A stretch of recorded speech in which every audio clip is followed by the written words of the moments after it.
Manganese powder is a metal powder made from manganese, which oxidizes very easily in the air.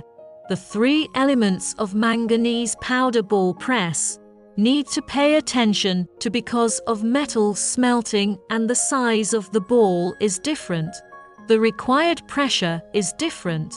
According to the situation, we should try to choose the molding machine with adjustable forming pressure.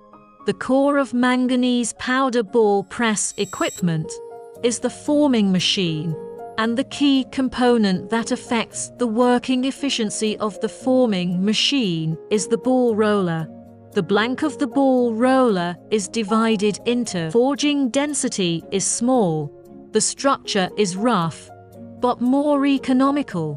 Cast of high density, tight structure, good wear resistance, long life, good ball groove processing technology, suitable material variety, and reliable operation, mostly used for medium and high pressure large molding machine, but high cost.